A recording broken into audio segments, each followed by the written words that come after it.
A critic is a creature who has views quite like a camel's. Flowers and fruit he scorns. In the flower garden of the honeyed muse, he starves unless he finds a meal of thorns.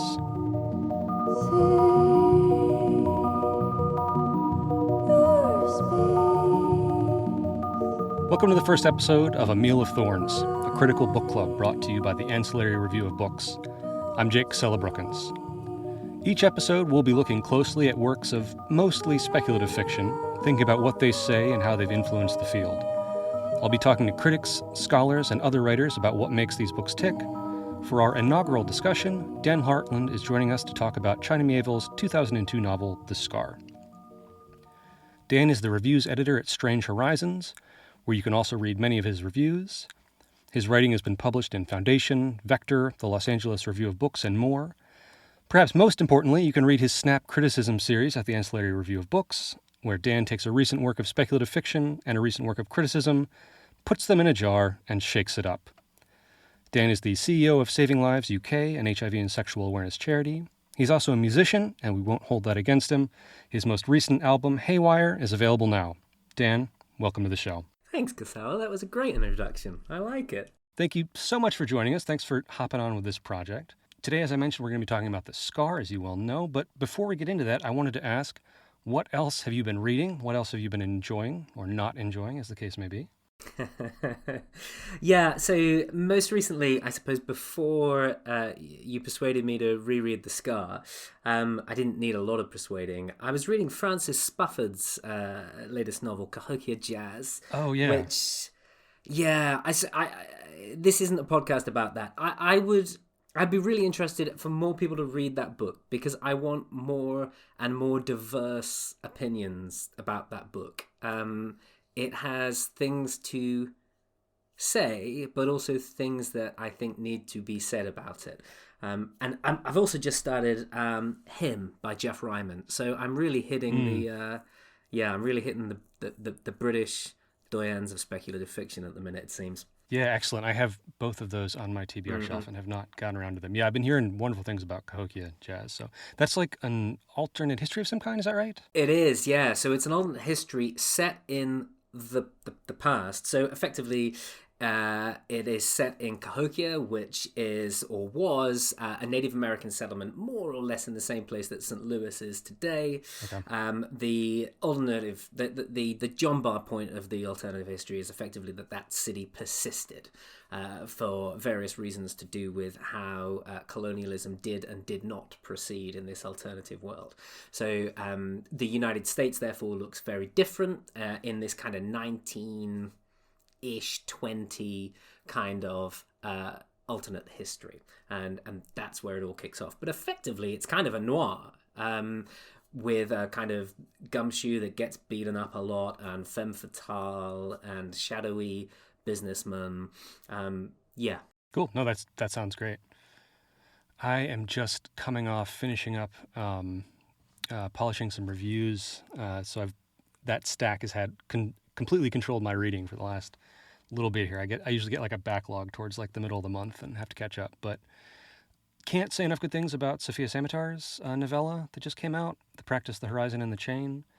Really, really potent. Something that I say in my review is that I've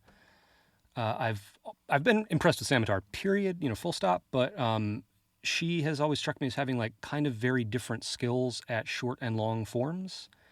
Wherein her kind of like really sprawling, atmospheric, novel length and book length work, very different from this like very like tight, controlled, punchy short work. And this, it is a novella. It really feels like it captures both of those in an interesting way. Yeah, really phenomenal.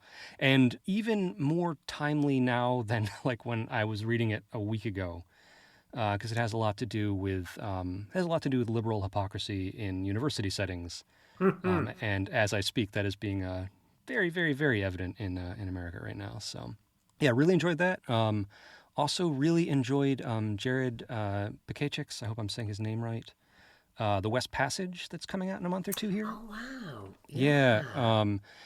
I went into it with zero expectations. My expectation was, this is someone I follow on Twitter who makes great fashion commentary. And then suddenly I saw a book release coming from Tor from this person. And I was like, what?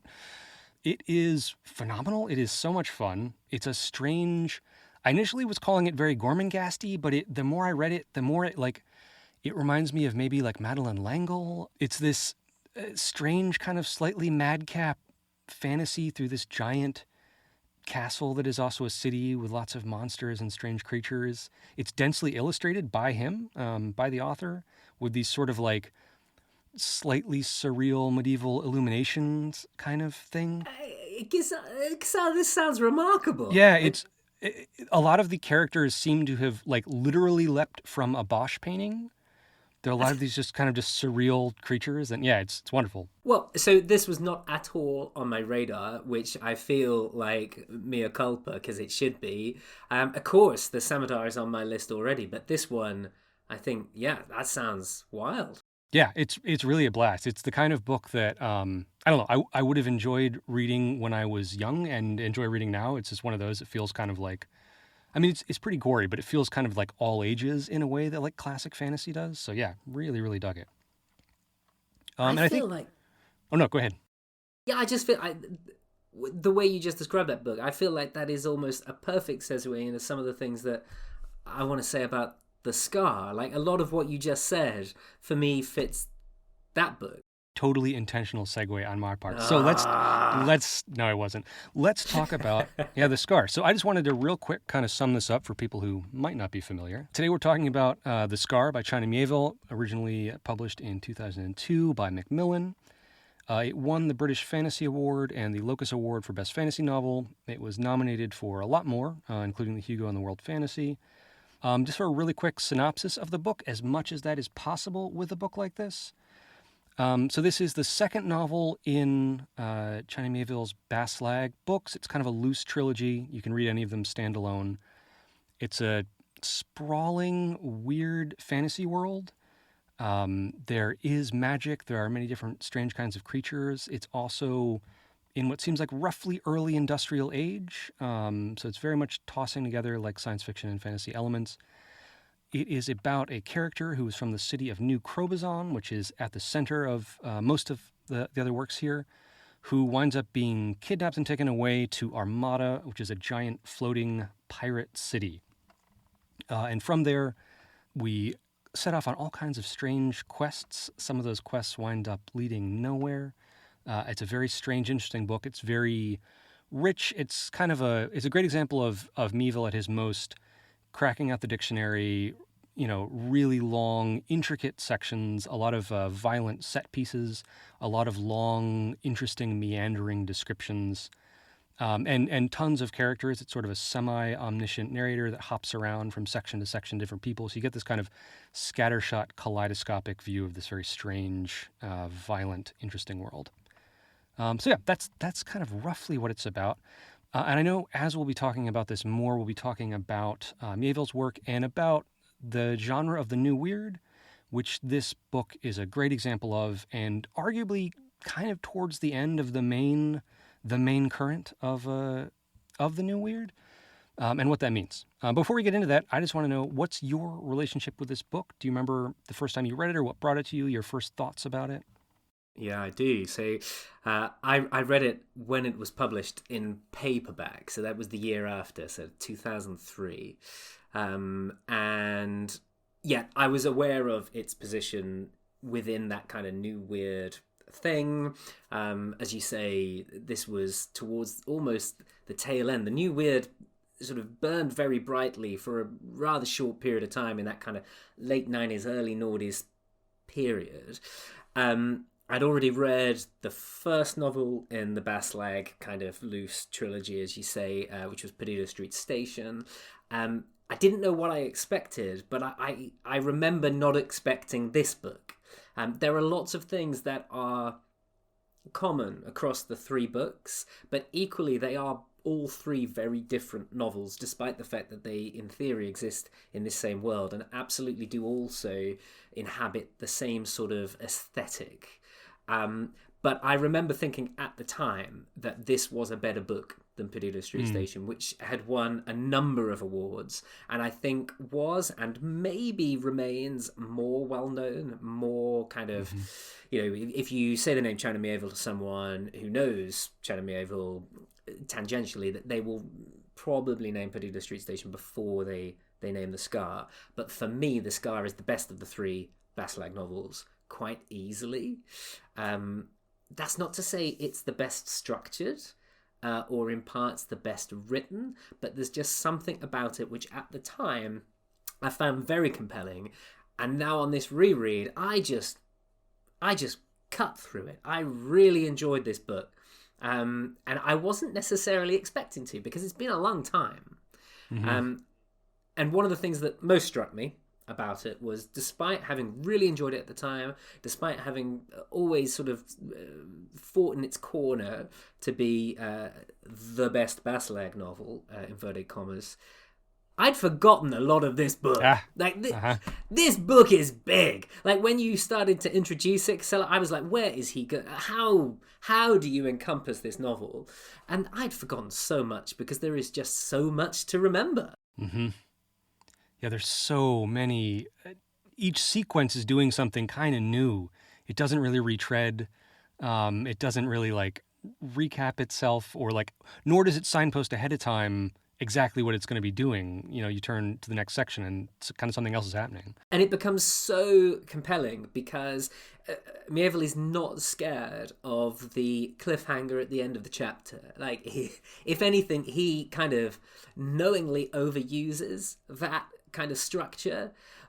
But because the resolutions are not telegraphed and are so unpredictable, it works every single time.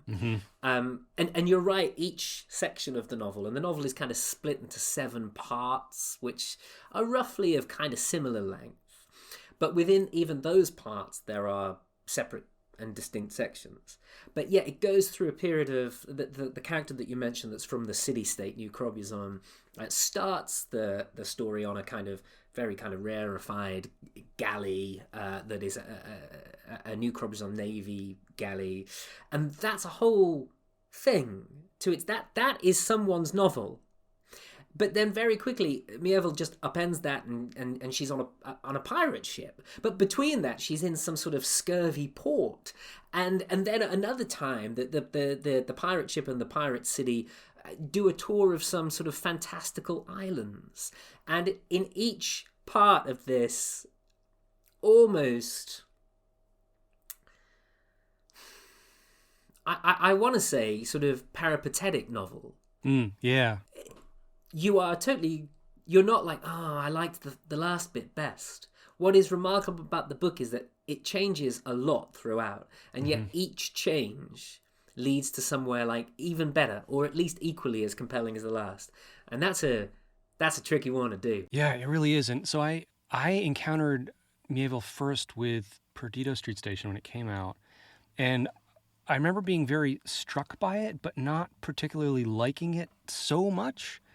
And for whatever reason, I didn't get around to The Scar for a while after it came out. And then after I had read Embassy Town and The City in the City and just been kind of blown away, I was like, okay, I need to go back and make sure I've read everything. And yeah, I agree. So of the 3 Baslag books, so that's Perdido Street Station, The Scar, and then the final one is Iron Council. There's also some short stories, but I find it's funny. Iron Council is the one I want to say I like the most, because it's the most kind of artistically and ideologically sort of on point throughout. But no, The Scar is the one I come back to. It's the one that I can't quite say why, but because it's not just that it has the most compelling characters. It certainly doesn't have the most compelling plot, because it's hard to even say what it is. But yeah, just its collection of themes and scenes is just remarkable. And I found myself to get a little personal. So I had about a decade ago now, I had a nearly fatal bicycle accident that really changed my relation to physicality and mortality a little bit, and left me with some pretty egregious scars. And I remember rereading this for the first time in paperback while I was recovering from that. And it's not that this is a feel-good book about injury recovery or something like that, but so much of the book very blatantly is about about imperfect survival, and all of these different characters with very different goals and wants and needs who are damaged in lots of different ways. And just as a theme, it's really fascinating. It's also, talking about the structure of it, it's really interesting as a counterpoint between Perdido Street Station, which is just so messy. Like, Perdido Street Station is messy to a fault, and then it's messy like to a virtue. Like, it becomes what it's about, is how sort of undisciplined it is. And this book is really interesting because I don't have a word for the structure of it, but he does have these big breaks. And something I was really noticing while reading it is that within each chapter, within those big sections, it's rare that he goes more than about 6 or 7 paragraphs without a little break and a little shift. So it's really these kind of really well thought out, and I often dislike when I use like cinematic terms for fiction, but it has these really well thought out cuts that really kind of absorb your attention, and then it goes to something else in this really interesting way. And yeah, it's become the one that I come back to over and over and over again. But I think one thing that is really striking about this, that you see in a lot of the Baslag books, but how much is dominated by like really striking imagery that really varies a lot. Absolutely. So when I said I didn't remember a lot of this book, the things I did remember were images, were moments. So I remembered the book's Cactus Men, and I remembered, we're going to spoil this book. I remember Bellis's flogging, and I remember the vampire character who's known as the Brucalac, and all of these are moments which are just. And the Brucalac appears throughout, but there are moments where these things are described that just are so well done that the imagery is what sticks with you. You know, the pirate city itself is a thing that just stays with you above and beyond any of the, as you say, plot is the wrong word for this book, but any of the kind of as I say, peripatetic goings on that occur in this novel. What remain with you are the images, and I think you're right to point out that no one scene outstays its welcome, and they roll and they change, and that cycling through is one of the ways that, if you like, Miéville corkscrews his way through such a long novel, where Perdido Street Station is very baggy. It also has the extent of the city as its limit. So structurally and all the other things, Perdido Street Station lays the entire city out there for you and struggles to contain it. But contained it is merely by kind of, its imaginary geography. The Scar isn't like that. The pirate city moves. And one of the points of the novel is that at one point they conjure this beast from the deep and harness the city to the beast. And the city starts moving even faster. And this idea that everything is in constant movement. And yet, key to the novel is that it's the movement that matters, not the destination. Yeah.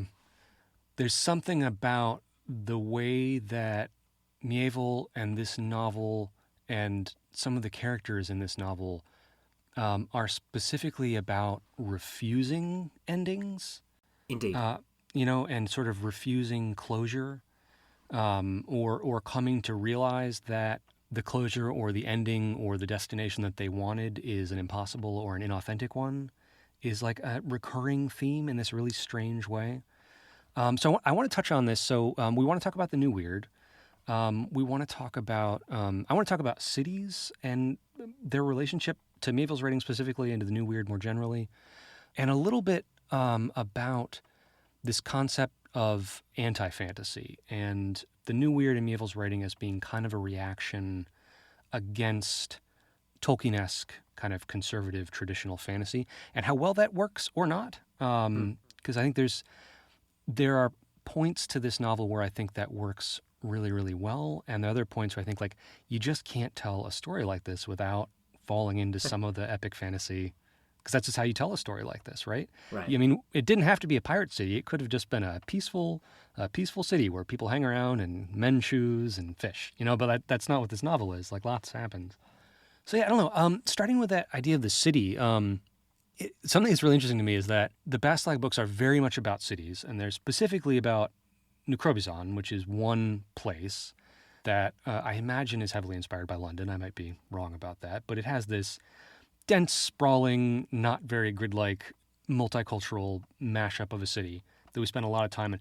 I feel like I can see Armada much more than I can see anything I've read in New Crobuzon, where maybe it's because... So two of our main, I guess I said three of our main characters we have here are Bellis Coldwine, who is this translator who's caught up by the city, Tanner Sack, who is a prisoner who was on the boat that Bellis was on, who has been remade, which we'll need to come back to because that's a big topic, and Shekel, who is kind of like a cabin boy who goes along with him. So three of our, I don't know, dozen and a half characters that we're introduced to in the book are alien to the city and are kind of seeing it with fresh eyes. And as a result of that, I think we get a lot more of these clear imagery of what it's like. Two things that are interesting on that, and I'll pass it back to you about cities. But one is that it really interests me that Tanner's sections are so different in how he's looking at the city. He's a lot more immersed and sort of like consciously making himself a citizen than anyone else. But we don't get a ton of close description of the people he's hanging out with, what he's really seeing and learning. And what we see of the city is all from beneath. So Tanner is modified so that he can swim underwater indefinitely. And so tons of the scenes in the book, you'll be following Bellis or other characters or just sort of an omniscient viewpoint while exciting things are happening above the water. And then it'll cut below, and you get Tanner seeing this very different, very restricted kind of angle on what's happening. So that's one thing that's really striking me on this reading. And the other thing that was striking me a lot is Bellis's voice. We get, I don't know percentage-wise, but most of the novel focuses around her. She's the most common sort of like tight viewpoint character. She's writing a letter to someone, we don't know who until late in the novel, that's sort of a diary recording what's going on, or the view is just kind of very tight on her. And she's very descriptive and kind of eloquent in those scenes, or the narrator kind of attached to her is. And it's all very unpleasant. I was thinking a lot about that through this book, that we get all this fantastic imagery, and so much of it is couched in disgust. The number of times that this novel uses the word drool as a description for things is so high. Things are drooling. Things are bleeding, things are scabbing over, things are like these terrible, disgusting monotony of the ocean. And this sort of like very New Crobuzon proud, dismissal of this place as a city. She says this is just what you say, it's like a stinking floating village or something like that. And that doesn't take away from what's happening in terms of the inventiveness of the scenes being described to us, but it's just so striking to me how that's set up and framed. Yeah, absolutely. So I think this is such an ambivalent novel on almost every level. On the level of its relationship to fantasy, and also, you're absolutely right, on the level of its relationship to the city that it's about. So one of the easiest things for Miéville to do here would have been to write a kind of pirate city like David Graeber's Libertalia, right? So where it's a kind of an anarchist utopia where everything's wonderful and the pirates are free of all law and stricture, and create something really special and ground up. That isn't what happens in this novel. Absolutely, we see the city from, as you say, below. I mean, literally below, because as you say, Tanner's Sack, this remade character, and we learn in Perdido Street Station that criminals in New Crobuzon are punished by being bodily modified in a way that kind of somehow fits the crime. It's a sort of Dante-esque, sort of grotesque punishment. Wonderfully, what Tanner Sack does is he chooses, having been remade in New Crobuzon in a way he doesn't like, he chooses in Armada, the pirate city, to be remade in a way that he does, which enables him to swim through the water through the sea, and the sea is really important in this novel, which we might come back to. So he literally sees the city from below. And then you have, and the city is not governed from below, as I kind of implied. Although you might imagine that that's what Miéville would do with a pirate city, in fact, he tells a story about how even a pirate city is subject to the will to power. And that the city comes increasingly under the aegis of two figures called the Lovers, who have this kind of, really for most of the novel, entirely opaque plan for the city, and yet the entire city follows them and does what they say without really knowing why, despite the fact that the consequences aren't necessarily good for anyone. And then you have Bellis, and Bellis is such an interesting character, and I think is one of the reasons why I like this novel so much, because she's a terrible protagonist. Really bad.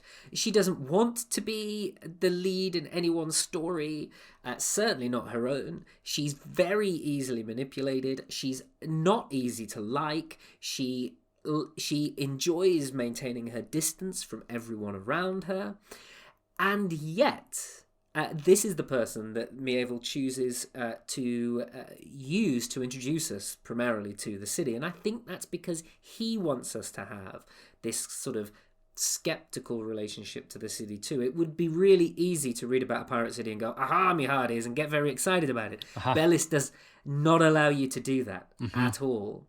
And I think part of that comes back to the new weird thing, which is that one of the things that Miéville is trying to use fantasy to do, or to change fantasy to do, is to make us more skeptical. He doesn't want fantasy to be too attractive. He doesn't want fantastical settings to be too attractive, because he is concerned, I think, to ensure we don't get too comfortable, that we don't entirely escape into these places. Yeah. And I think that Bellis is one of the ways in which he achieves that. So it's, okay, a lot to come back to there. Definitely want to come back to Tanner. I'm going to keep saying that until we do. But one, just as a toss-off note, I was really interested reading this time. So the Armada is broken up into different factions called ridings. That are, I think there's I don't know how many there are, 7, 8, something like that. Yeah, I don't think we ever are fully... Again, one of the things is, we're given enough to understand, but never in Baslag novels, I think. There are no maps in Baslag novels, for example, but he, again, doesn't want us to nail it down. Yeah, they're novels that, A, seem like the kind of novel that would have maps, and B, seem like the kind of novel where at some point a character would, play the fantasy tour guide that usually exists somewhere in a fantasy novel, but it doesn't happen. But so there's these ridings, these factions, and as you say, the Lovers are their faction's kind of the one that's calling the shots.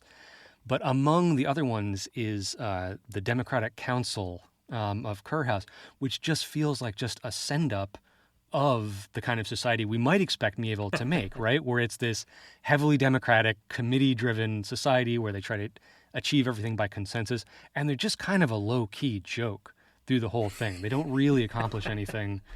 But he went to the trouble of making them and saying that this is the democratic, people's riding over here. But it's interesting thinking about that in terms of Iron Council, where we do get a glimpse of a society that actually is this more sort of, Libertalia kind of anarchist, communal, almost utopian society. But of course, there we only glimpse it in really tiny little snippets.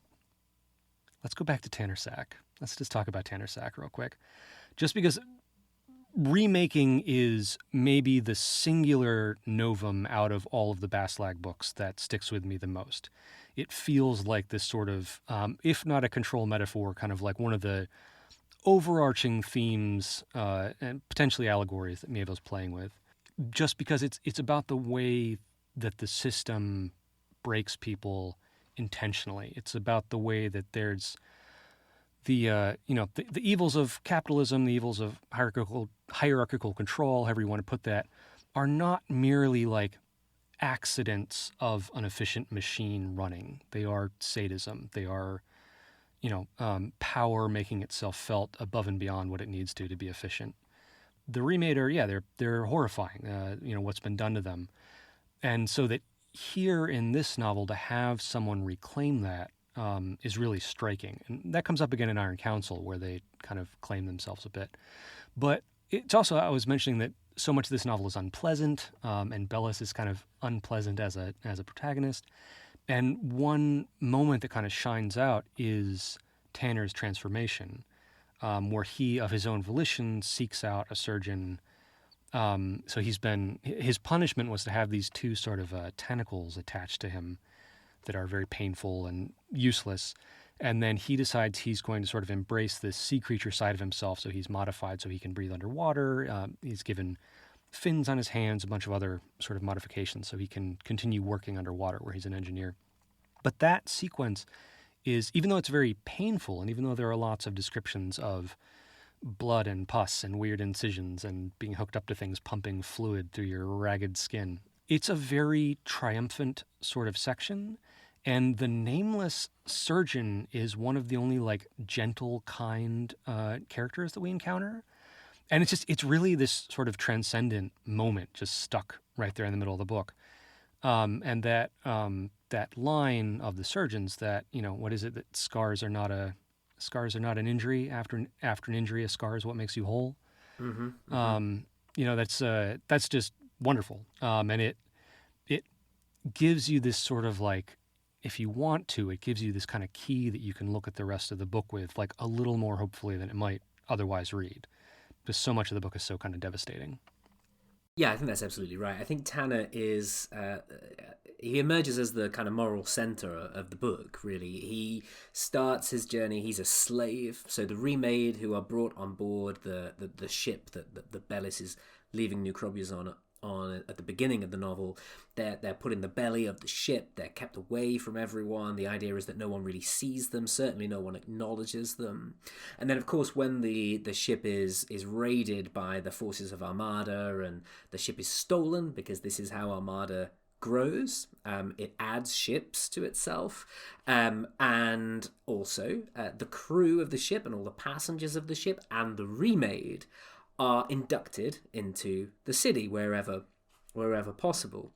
And the remade in particular are addressed by the captain of the Armada raiding party, Uther Dool, who becomes another key figure in the book, and explicitly told, you are now free. You are now free and equal, enter Armada. And of course it's not that simple, because Armada isn't that simple. But Tanner really takes that to heart, and throughout the book, you're absolutely right, Casella, is actively making himself a citizen. And what that means is becoming part of communities and becoming useful to communities, but also watchful for those communities and protective of those communities. And no one else in the book really does that. Mm-hmm. Everyone else kind of looks after themselves or their own mission or their own kind of odd peccadillos or agendas or political fights. But Tanner Sack, and he is empowered to do this by his transformation into, as the surgeon describes, an amphibian, which is perfect for Armada.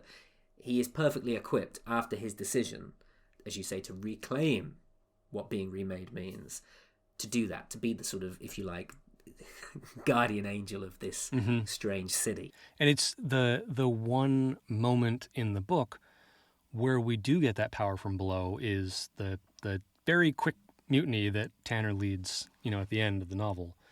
Yeah, kind of, again, that moral certainty, where I love that in the end of it. So at some point we have to talk about more of the plot of this book, such as it is, I guess.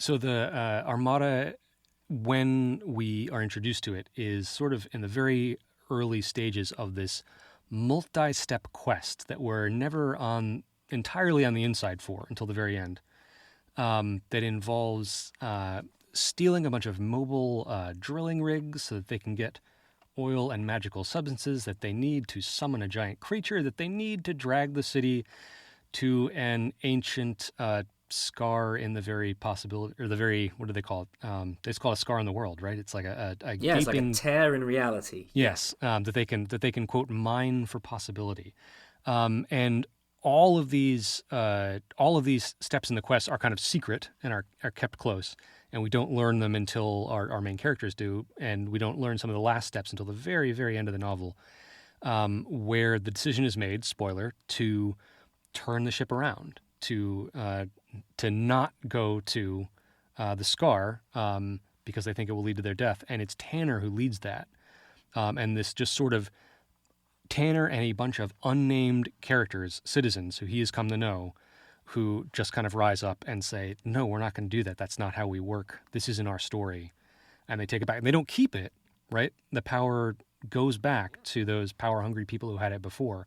But there is this moment of sort of, literal course correction that comes from below and comes from Tanner that is pretty fantastic. It's a great moment, especially because at that point, I think, and this is what I think is interesting about anti-fantasy and what that's doing to the extent that it's doing here, is that as a reader, you can be told, okay, these characters over here are kind of sketchy, right? You can be told these people who are in power, they're power hungry, they're not trustworthy.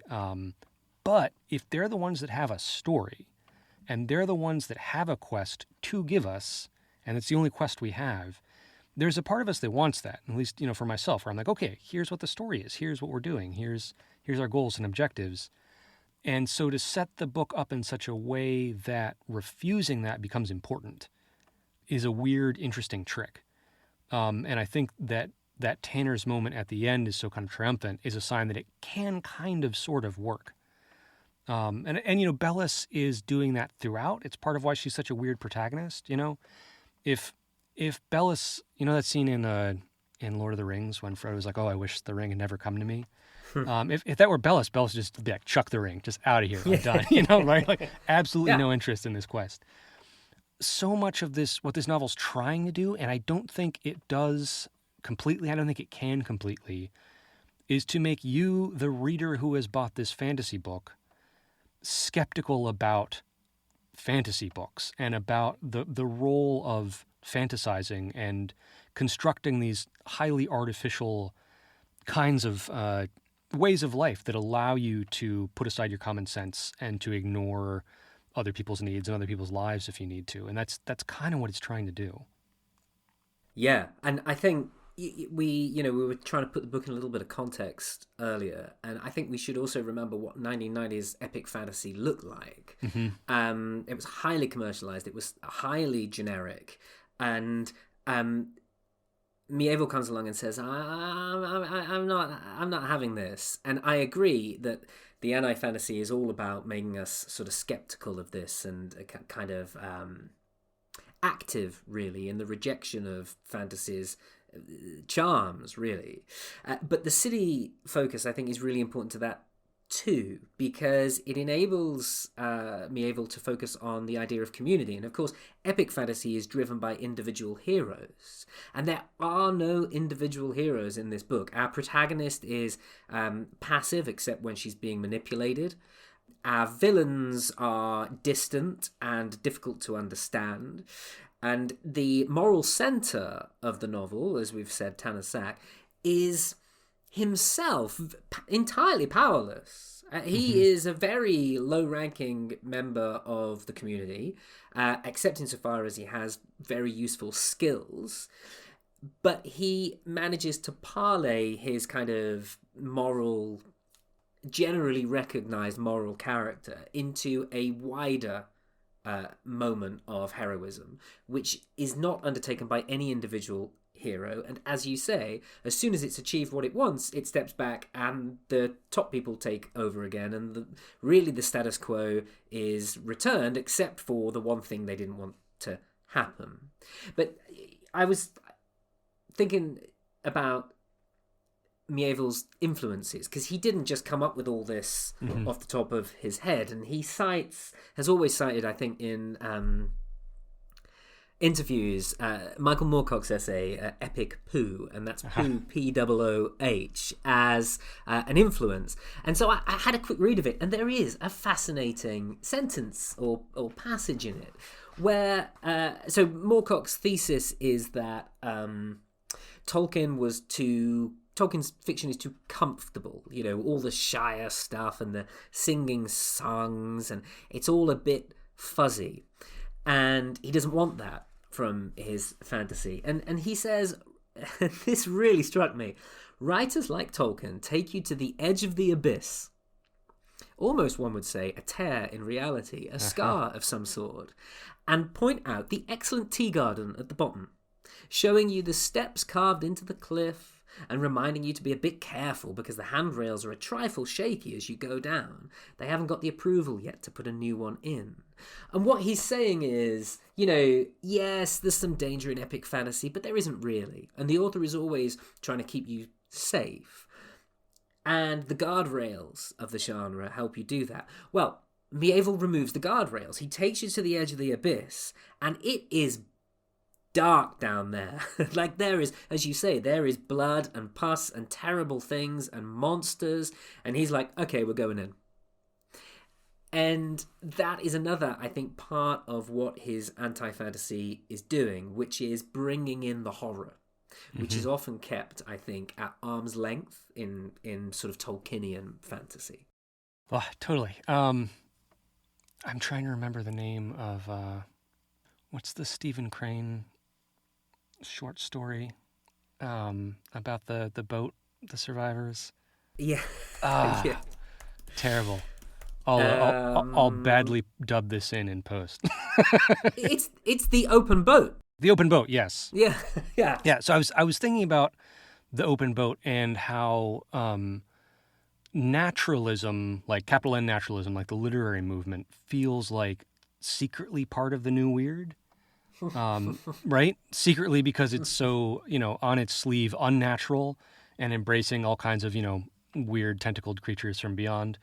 But that this idea that in the real world, there is not a higher power and a higher structure about who lives and dies and who succeeds and fails when and where is a big part of this. And, you know, there are a lot of faceless, you know, mooks who kind of die in Miéville stories, but there's also just main characters just may die or may not achieve what they're trying to do sort of unpredictably in this way that it is unsettling. You know, in sort of classic epic fantasy, if you are going to kill someone, you kind of set it up, you kind of soften the blow, you know, you kind of hear the low strings start and the light changes, and you know that, you know, oh, we're about to have a traumatic moment, and you kind of brace yourself for it.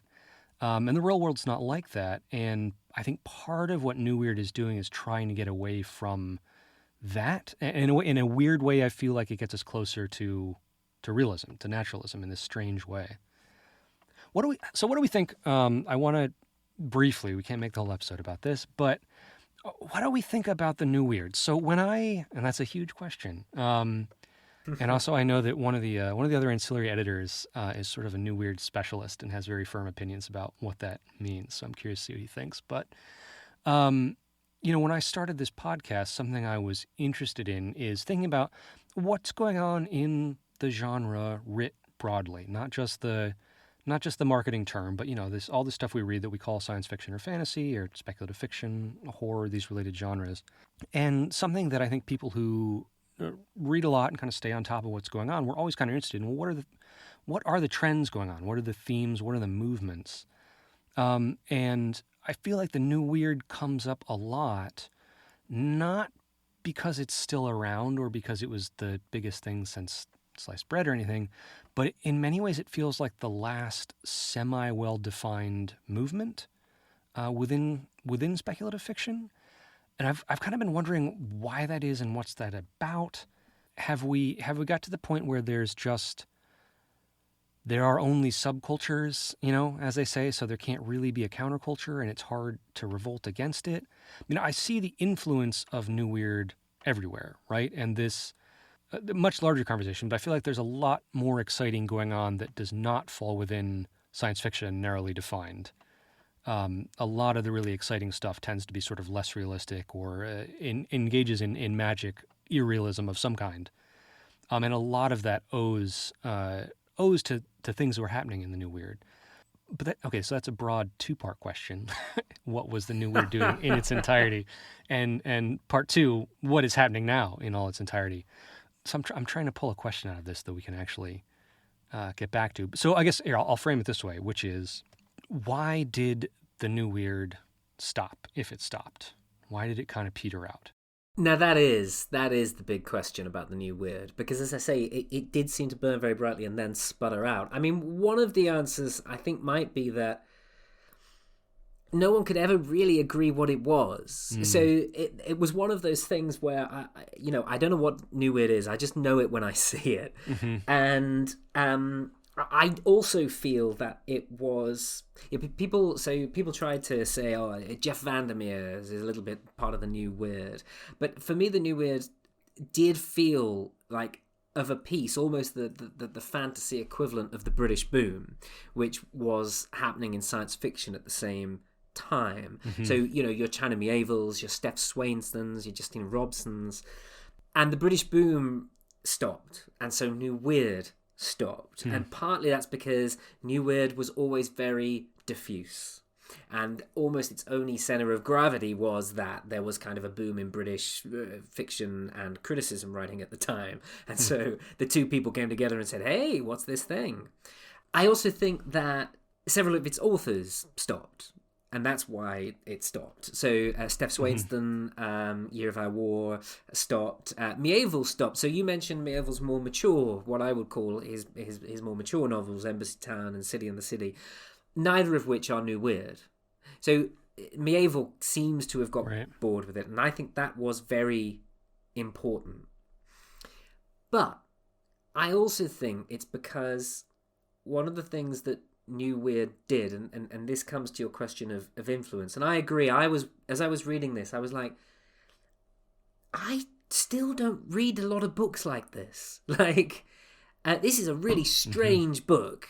It's not had, in that sense, much influence. In fact, if anything, I think a lot of contemporary fantasy rebels primarily by being focused in a way that the Scar isn't. Stuff like Gotham Batia's novel The Wall is really, by Miévillian standards, slim. Again, set in city, all of that stuff, very political, but not baggy in the same way. But I think the influence that New Weird may have had is it opened it. What I was saying about the way in which epic fantasy is contained, very or the way that Moorcock believes that epic fantasy is contained, that it makes you feel safe. Well, the sluice gates were opened, all the walls were knocked down, the drawbridge was lowered. That's what New Weird did. It let the dangerous world in, and once you let the walls down, which is a fantastic thing for New Weird to have achieved, well, I think the profusion of fantasies, and as you say, the profusion of subcultures is what followed. And perhaps it is hard to have movements in that more kind of, as I say, that world where there is happily less center of gravity. Yeah, I feel like I would need a massive list of titles to think through to actually say this, but I'm wondering if prior to the New Weird movement, there was more unspoken, soft boundaries around the primary subgenres, in maybe a way that there isn't today. Yeah. Most of the New Weird books are not recognizably a mashup. They're not just X meets Y, but that they're pulling together a really disparate set of influences. And trying very different things stylistically. I was also thinking about The Etched City, which I feel like has been coming up a lot lately. There was a really nice essay on that by J.R. Bolt in the first issue of Type Bar magazine. Great. Gave me an excuse to revisit it. And it's similar. It has a lot of interesting similarities at the style level with the Scar of just being like not as tight as you might expect. And pulling in these really different kind of feelings and vibes and images and letting them have room to play around in a way that doesn't cleanly match up with 1990 science fiction or 1990 epic fantasy, or for that matter, 1990 kind of like more literary fantasy, right? That it's this sort of more gonzo kind of approach Yes. to what genre fiction can be. I think that is a really good point, because as you were talking, I was thinking, we mustn't pretend that before New Weird, all epic fantasy was Robert Jordan, or Yeah, even Shannara, or exactly, whatever, yeah, right.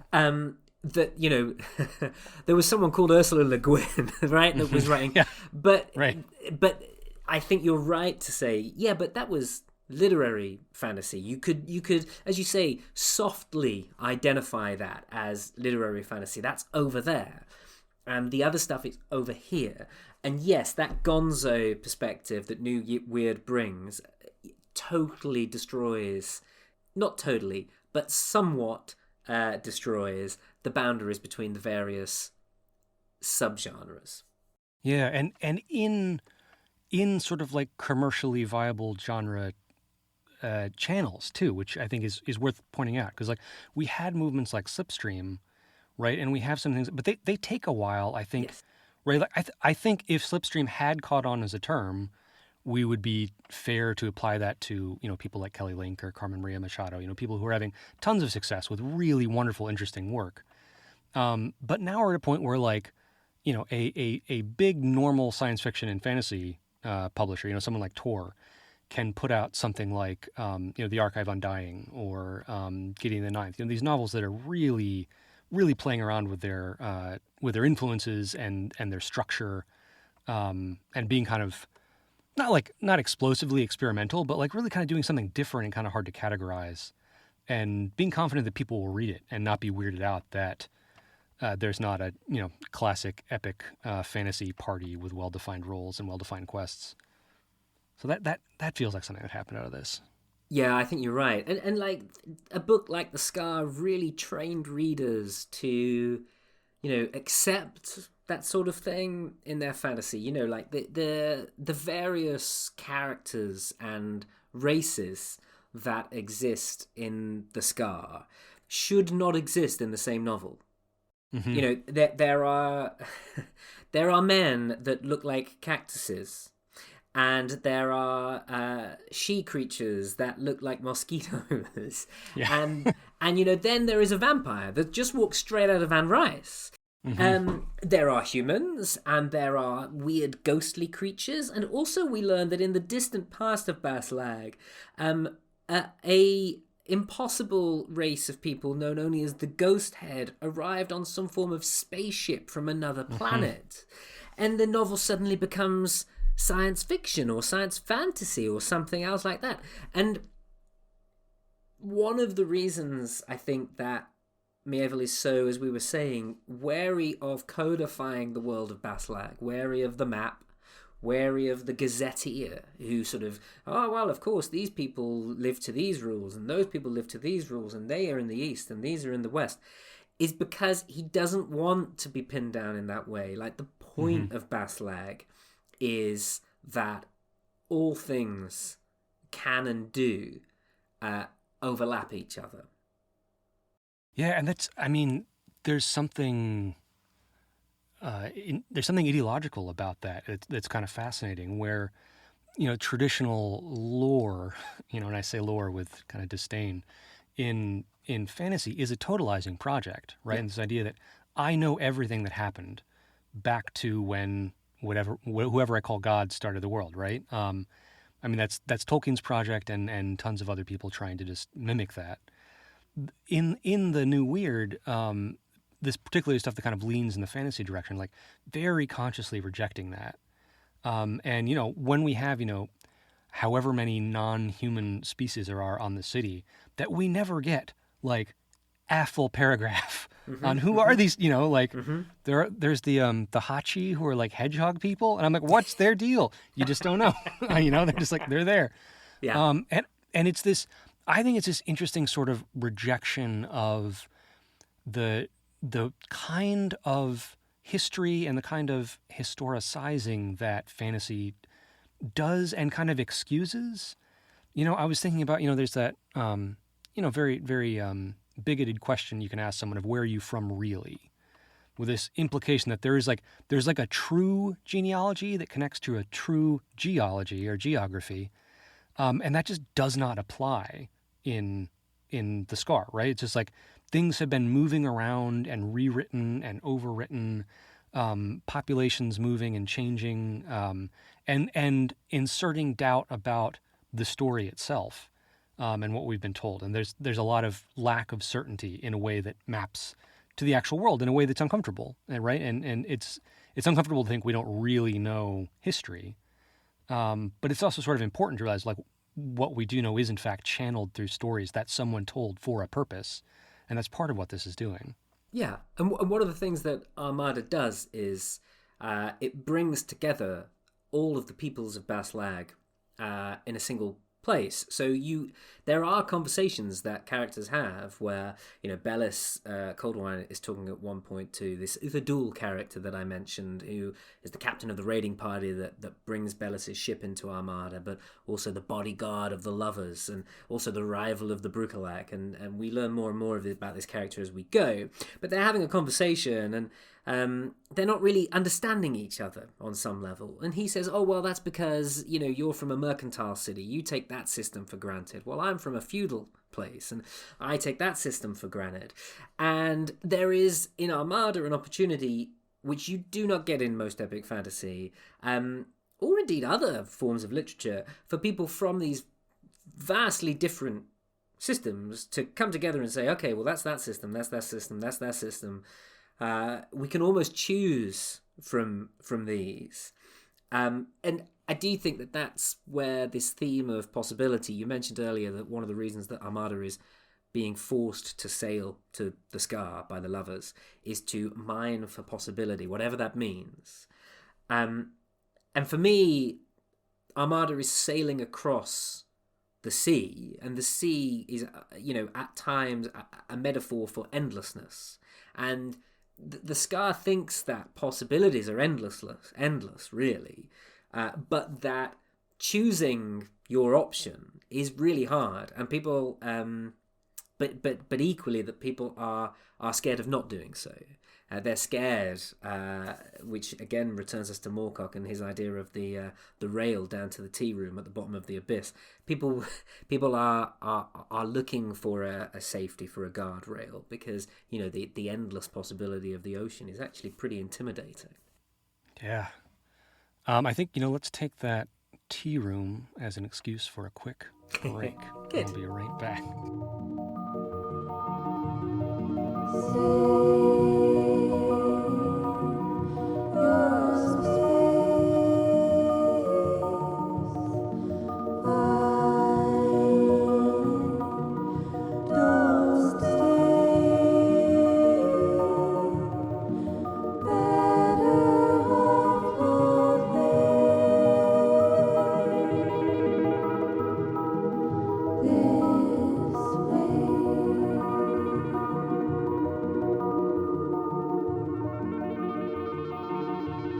All right, we are back. So I want to talk about possibility and possibility mining, and I want to talk about uncertainty as narrative uncertainty, readerly uncertainty, as connected to these themes we're talking about. So need to drill down a little bit on the plot, just kind of set up why this matters. So Uther Dúil, who we've been talking about a fair amount, who's one of the major characters in the book, he's an Armadan citizen. He is a scientist and a philosopher and a badass action hero. And in a very different novel, he would be our protagonist. And he's not. He is... We actually go out of our way to kind of learn that he's a very weird sort of coward or something. It's very strange. But he's central to the plot because the overarching quest that the Lovers are on to take the city towards is this scar in the world where they can quote-unquote mine possibilities and get some sort of very poorly defined or described ability to control reality. And it is that very poorly, that very poor description that sort of encourages people to rise up against them eventually. But they don't go there, and they don't go there because they find Hedrigal, who is a cactus man, who seems to be a survivor of a multi-dimensional accident that killed the entire city in his version of reality, is the story that he says when he comes back. And through a lot of machinations that we don't need to get into, he is overheard by Bellis and Tanner, who use that information to start a little revolt, little people power. But we don't know that that's what happened, and we are very explicitly given reason to doubt that that's what happened. But then the book backs up again and gives us reasons to think that that's maybe what did happen. It really goes out of its way to make us question this like book-defining sequence. So Hedrigol describes what happens, and I think we're going to circle back real quick and talk about the writing in the novel, and how Miéville has like kind of very distinct, memorable styles for different parts. And Hedrigol is a master storyteller. He is a master orator, and he gives us this vivid, poetic, cinematic vision of an entire city being destroyed as it plunges off the edge of this infinitely high waterfall, basically. And everyone trying to survive, and only Hedrigol has escaped to tell us the tale, as it were. And it's this really vivid, captivating sequence. And it's what prompts the action of the end of the book. And then we're given reason to doubt that that's actually what happened. That maybe the story we got from Hedrigol, that didn't happen to him. He was just hiding out and coming back, maybe in cahoots with Uther or other characters, specifically to set this up.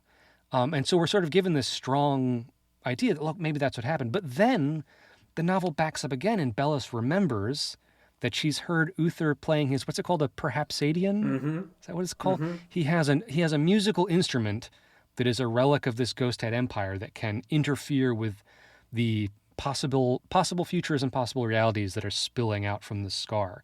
So maybe it's the case that he did kind of engineer this to happen. And we just don't know. And it's just so interesting to me. What I think anti-fantasy is about is less about the quote-unquote reality within the novel and more about the kind of reading habits that it encourages or discourages. Because for me, when I read this, and I was thinking also of the third city in the city in the city, which we find out is a conspiracy and not real. But when you, a fiction reader, and a speculative fiction reader, a fantastic fiction reader, who are looking for these sort of extraordinary scenes, when we're given page after page of this fantastic, remarkable scene of Armada spinning off the edge of the wall of the world and collapsing in this apocalyptic way, that is of a piece with the kind of fantastic reading that we've been doing and that we bought this book to get. So then when we're told that that's like, maybe that's not canon, by a character in the book, what does that mean for you as a reader? To be told that something isn't real and something that isn't real. So what does it matter that there's this sort of second order of irreality to it? But it does matter. And what I think it's doing is getting us to question the straightforwardness and the unquestionability of those kinds of narratives and making us sit there sort of unsure. And like, we can choose. I think you can choose to kind of come down and say, I think this is what happened. And kind of that's your theory. But I don't think that's what Miéville wants us to do. I think what the book wants us to do is to sit with that uncertainty, and we just have to live with it. Yeah, absolutely. So at the end of the novel, you don't know how the novel ended. And right. Right? And that's okay. And there are a lot of unanswered questions throughout the book. And most of the characters spend all of the characters spend most of the novel chasing answers that prove to be irrelevant. And it strikes me, you mentioned that we'll skate over the mechanics of how Hedrigol's story is overheard by people that shouldn't hear it and then go off and cause the rebellion. The character that for most of the novel seems to be the main antagonist, who we have not mentioned in the course of this conversation, because really, he's just a nuisance. And all the stories he tells throughout the novel, it's a character called Silas Fenwick, who is more or less the cause of all of Bellis's problems. he arrives on the ship that Bellis is on at the beginning of the novel and commandeers it, says that he's an agent of New Crobizon, and sends the whole ship off in a different direction, which is why they come up against Armada. And then in Armada, he becomes this kind of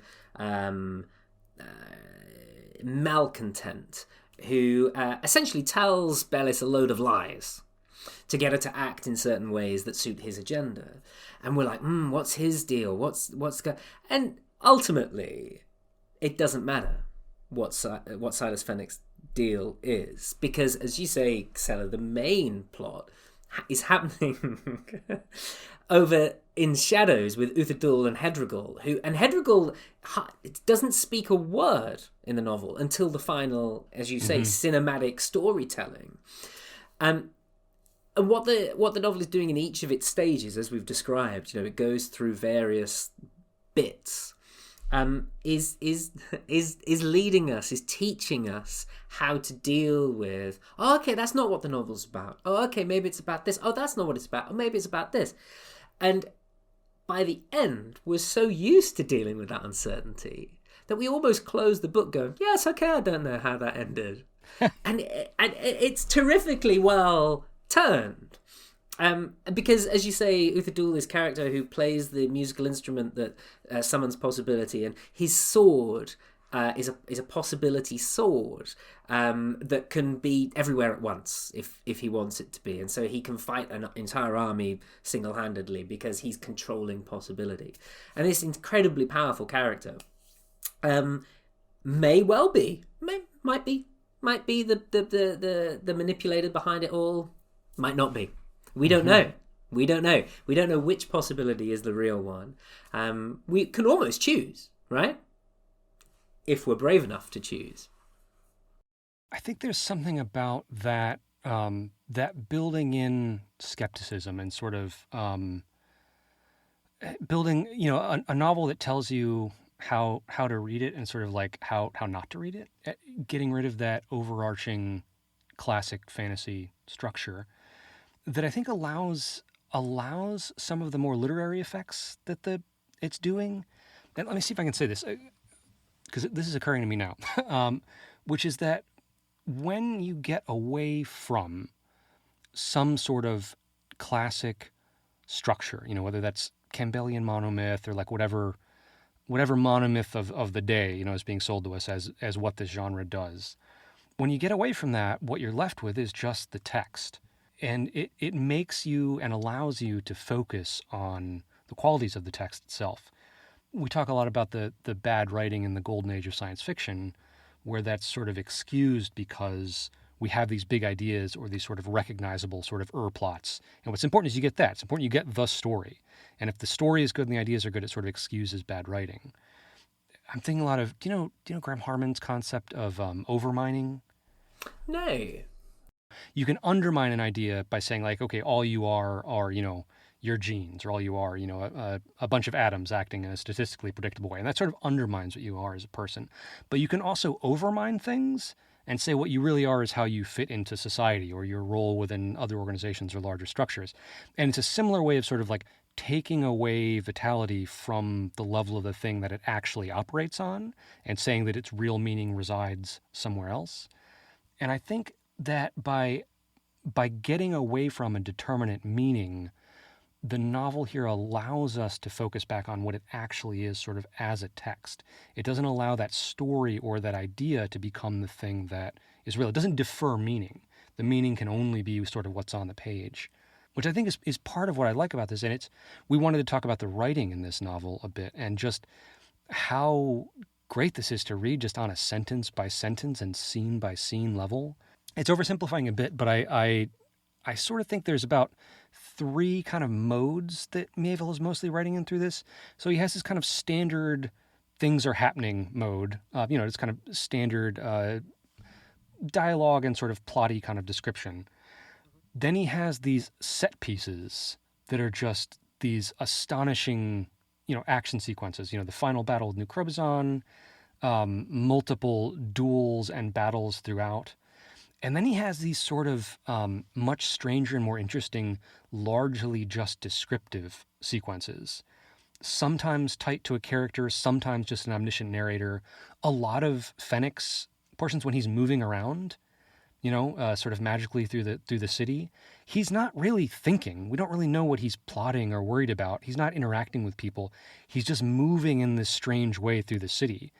And there are these other sequences where like either Bellis or the omniscient narrator is just kind of looking at this strange shifting skyline or this sun-blasted rock in the middle of the ocean, and giving these really like vivid, strange descriptions of landscape. And they just all come together really well, but they do feel kind of distinct. And the landscape ones often remind me a little bit of Cormac McCarthy, weirdly enough, where it's like this sort of, I think partially because when you've had such surreal imagery and such violent imagery and such fantastic imagery, to suddenly kind of like pull back to this very inhuman description of just a landscape in this really rich way is sort of like doubly unsettling. That I notice a lot in this. Where you've been so close to this big action sequence where you're trying to follow what's happening, and all of a sudden you're just getting a description of the ships, the water, the blood on the water. That works really, really well for me.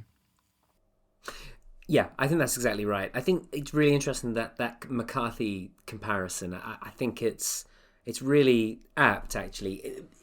A lot of people wouldn't make it because McCarthy is known for quite an arid style. Mm-hmm. And certainly in this novel, Miéville is almost going for oversaturation. But you're absolutely right, I think, that there is a kind of... Both are aiming in their own way for a similar sort of blasted, visceral kind of descriptive power. I think the Scar achieves. You're right to say on a sentence-by-sentence level it's a joy. And that's another way that it just keeps you going. It's so well written on that level that maybe even almost when, you're thinking, where's all this going? Like, this is a odd, sort of tour around a anti-novel, but the sentences are so good. Yeah. That you don't mind. You just read the next one and the next one. And it is very well done. Final thoughts? Anything we want to make sure we hit about this? I think to go back to that sort of, I was wondering when I returned to it, I didn't know what to expect, and I wondered whether I wouldn't enjoy it as much as I remembered. And it has parts of it do feel of a time. So but it hasn't aged as much as I might have expected. And as I say, I did just really enjoy it as a reading experience. One of the things I was most surprised about and admiring of is, of course, Miéville is known for his politics. But this novel is incredibly complex in terms of, as we've been saying, how it builds its society. And I think that is really to its credit and makes a huge contribution to how successful the book is. It has opinions, but it is very keen for us not to receive them, but to experience the whole book and then come at the end, at this ambiguous end, this unresolved end, to our own vision. You talked at the start, I think, about the letter that Bellis is writing throughout the book. There's an epistolary element to the novel. She's writing a letter to someone we don't know who. And the final line of the book is, I'll deliver it by hand. Throughout, she's trying to find various ways to get this letter sent by other people. At the end, she decides, I'll do it myself. And I think that the novel wants us to do it for ourselves too. Yeah. That's really good. I think one of the biggest takeaways that I had coming back to this this time was just thinking about there are ways this feels of its time and that of the moment, but I think what this is one of the books that helped shaped my appreciation for novels that are very consciously trying to not be bound by expectations. And the way that getting away from, so there's an extent to which this does use relies on genre expectations in a lot of ways. We haven't actually talked about that much, but I remember saying this, an odd point of comparison, I remember saying this about This Is How You Lose the Time War by Amal Al-Motar and Max Gladstone, that it's a novel, that's a novella, but it's a work that only lands if you're familiar enough with the genre elements to take them without thinking too long about them, right? So when you run into the Brucolac, the vampire, that is like, okay, I know how vampires work, got it. You don't need to keep going, I got it. When you talk about people summoning lightning elementals, that okay, I've encountered this kind of thing enough that I don't need to worry about that much. And there's a lot of these like very classic fantasy, even like Dungeons and Dragons style fantasy elements in here that I feel like it's wrong to sort of like write those out, because that is part of how the novel works and what it's doing. But coming back to this time, it just reminded me how much that this novel helped shape me love work that only uses those tropes as much as it needs to and is interested in getting beyond them. And so I see echoes of that in work that otherwise doesn't look much like this. I was thinking about the Scar a lot while I was reading the Saint of Bright Doors, Chandrasekhar's novel, right? Which is like, in many ways, so incredibly different from this novel, but has a lot of that. Yeah, you jump in. Same page, 100% the same. So as I was really early on in my reading experience, The Saint of Bright Doors, I was thinking, I was thinking of Miéville. Because there's something about how both books, they're dissimilar in many ways, but there's something about how both books handle and receive the stuff of the tradition which in part they are inhabiting, and then does something very different with it. Mm-hmm. Which just makes me as a reader, and it sounds like you as well, just very excited, like really want to inhale this book, because I know it's going to surprise me, and I know it's conscious, right? Mm-hmm. Yeah, it you can tell that it's moving and it's doing something. Yeah, and what's the old saw that like you can't write a realistic novel today that's not science fiction, because like mm-hmm. science is so much part of our life, But I also think there's something that works that are specifically trying to get away from form, from the constraints of genre, are paradoxically the ones that can wind up feeling the most real, exactly because like the real world and life exceeds our ability to understand it, right, and to fit into forms, and that's part of what these books do so well.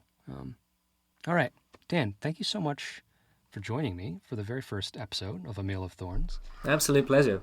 Yeah. What else do you have going on? Where can people find you? What are you excited about right now? So I guess people can find me at the Ancillary Review of Books. That's right. Yeah. As you say, throwing things in jars and shaking them about a bit. I've hopefully also got a piece on Christopher Priest coming out for another website. Wonderful. Which should be out soon, because I've been thinking a lot about, and Priest would have a lot to say about Miéville, I think. I've been thinking a lot about Priest's work, and again, the anxiety of influence, where we might see Priest's influence coming out in the future, now that we have his, alas, full canon. Right. Excellent. Well, thank you so much. This has been a blast. Hopefully we'll do this again with a different novel before too long. We'd love to. All right. Take care. And you. Bye. A Mail of Thorns is a podcast from the Ancillary Review of Books, an online magazine founded to address the radical possibilities of criticism, with a focus on speculative fiction, critiques of power and culture, and utopian impulses. Go to ancillaryreviewofbooks.org for regular reviews, essays, interviews, and more, and you can also find more info about the podcast there, including upcoming titles if you'd like to read ahead. Our opening poem is by Bartra Hari, translated by John Bruff. Our music is by Giselle Gabriel Garcia. She's awesome. Check out more of her stuff at gisellegabrielle.com. Our artwork is by Rob Patterson, also very awesome. You can check out more of his stuff at theratiofarm.com. If you'd like to support the podcast and the Ancillary Review of Books, that is rad. A few different ways you can do that. Subscribe to our Patreon at patreon.com/ancillary-review. We plan to keep the majority of the magazine and the podcast open access, but we'll get some bonus material at some point. Subscribing for just $1 a month is really helpful, and subscription levels above that get you a special monthly newsletter, access to our Discord, more to come. If you're interested in any of the books we talked about this episode, check out our show notes for bookshop links. If you feel like buying a book through there, A Meal of Thorns and the Ancillary Review will get a cut. We'll be launching a dedicated fundraiser later this year. We think speculative criticism is important, and we want to keep Ancillary and the podcast sustainable and pay our writers, so look out for that. Finally, you know the drill. One of the biggest things you can do is just click like, click share, leave a comment or review wherever you find us. Email an episode to that one person you know who reads a lot, but isn't really online. The internet's kind of falling apart, but we can still hype the good stuff. Questions, suggestions, pedantic notes about things we got wrong? Drop us an email at mealofthorns@gmail.com.